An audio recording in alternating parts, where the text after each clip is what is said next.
and I say this openly, we've had a lot of conversations about agriculture, but there may be young persons who may be able to say to you, listen, if you look at the history of Grenada, and if you look at the history of small island developing countries, you could invest another $1 billion in agriculture and it may not make a difference, and so we recommend that you invest $1 billion in something else. Right? That is the kind of conversations that we need to be able to have. So having something like the student council, in my view, there are a couple of things we can do. One, exposing the students to public policy making, research and development. One of the challenges that has hindered our development is that our politics has been about personality, about entertainment, and about bacchanal, not about public policy making. And that's what governance is about. How do you make policies that shape or influence the country?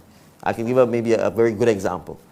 A prime minister in Barbados, Errol Barrow, made a policy back then that said, I want to ensure that Barbadians have free universal education up to university level.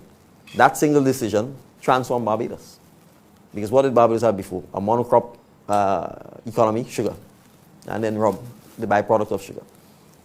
By doing so, he transformed Barbados into a services economy, into an economy where you diversify from relying on just agriculture to an economy where you had professions, accounting, lawyers, offshore banks, international business companies, and a vibrant, thriving economy that had some of the highest rates of literacy in the world, and that for a long time was, in a sense, a beacon of governance in terms of their public policy making.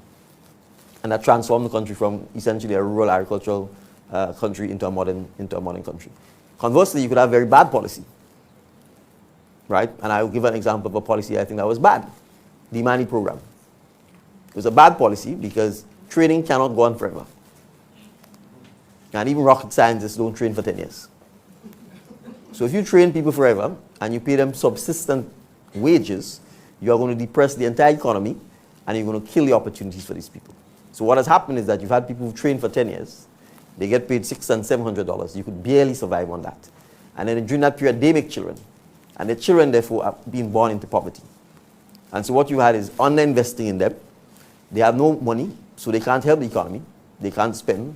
They can't consume, so the economy can't grow. And then they're getting older, they make children, and then their children are born into poverty. And when people are born into poverty, then you have desperation, lack of social cohesion, poverty, poor and unsanitary conditions, and then you end up in a situation where the economy doesn't grow and the country actually retards. But young people have to understand that is what policy is about. We could have a policy, for example, that says you could vend anywhere you want. Or we could have a policy that says no, vending has to be controlled. Because if you're dealing with food, for example, there's serious public safety risk to the public. And so for us to have discussions about those things rather than just trying to stop a small man from eating a food or this or that sort of thing.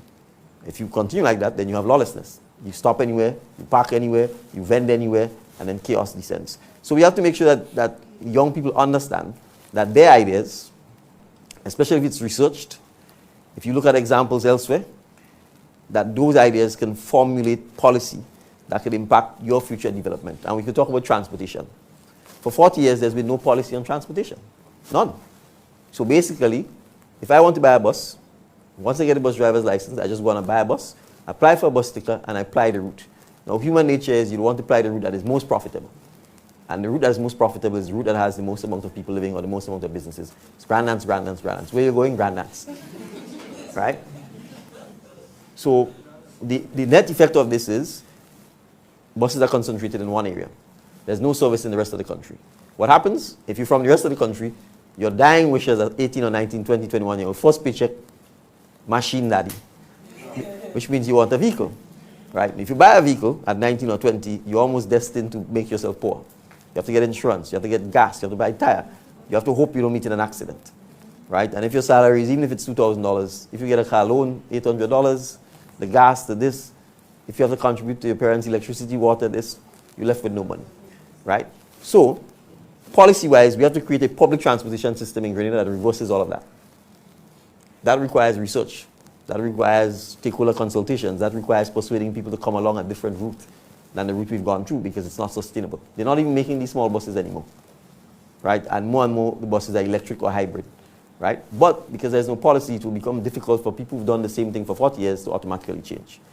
So the young people who can't get an education because of the lack of transportation, you have to say to us, how can we change this situation?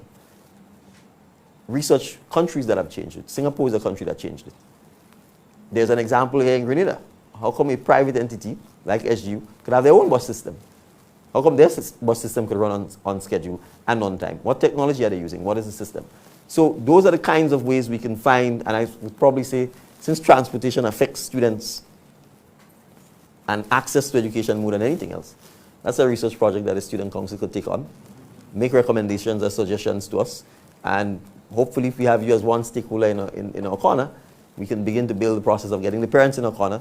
So when we approach the busmen to say, listen, we have to change the transportation system, they don't say they're striking because they want things to remain as is, but we can say to them, you guys need to come along with us so that we can change this to make the transportation system more sustainable.